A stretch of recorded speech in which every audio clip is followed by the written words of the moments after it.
Поради интервенирање директно во записници од гласањето на повеќе избирачки места во Чаир, Кривичниот суд им пресуди по 3,5 години затвор на функционерите од УИ Исмет Гури и Ејуп Алими. Според првостепената пресуда, виновни се за уништување на изборен материјал. Со операцијата на одземање и додавање гласови во записниците на контото на ДУИ биле допишувани повеќе гласови. Обвинетиот Исмет Гури пред влезот на просторијата во која се наоѓа составот на ОИК Чаир му го земал на сведокот Ветон Кики, председател на избирачко место 2893, истиот го преправил со тоа што наместо бројката 388 гласа за ДУИ, бројката е преправена во 492. Наместо бројката 0 за ВМРО-ДПМН бројката е преправена во 1, а наместо бројката 149 за ДПА бројката е преправена во 148. А потоа со закан дека доколку не се подпишал сведокот е било лошо за него, заради тоа што претходно имале договор со ВМРО-ДПМН за оваа работа, го присилил сведокот да се подпише на тие места. Според пресудата, Гури и еден од сведоците на местата каде што биле менувани записниците ставале печат и ги имитирале подписите на председателите на изборните комисии. Потоа биле предадени во ДИК.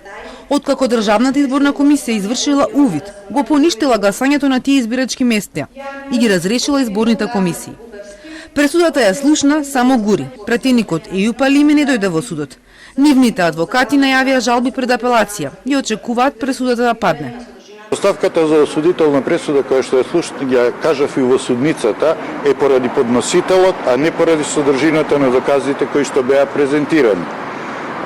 Нормално, оваа пресуда, дури и во образложението кое што го вие го слушнавте, дека спротивно на графолошките вештачења се осудуваат оние за кои што нема докази дека направиле ништо од ова. Ова е еден преседан во судството, кај што графолошко вештачење, кој што потенцирам се работи за материјален доказ, судот се пушти дури да го објасни тоа вештачење,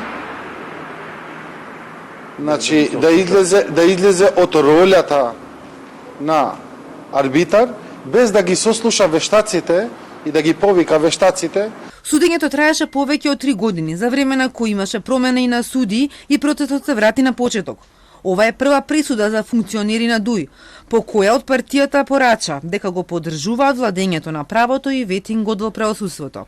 Треба да ја искорениме селективната политички и етнички мотивирана правда со одлуки кои се основаат на нарачки, а не на закон. Неселективната правда се постигнува преку целосен ветинг на обвинителите, судиите и политичарите, велат од ДУИ.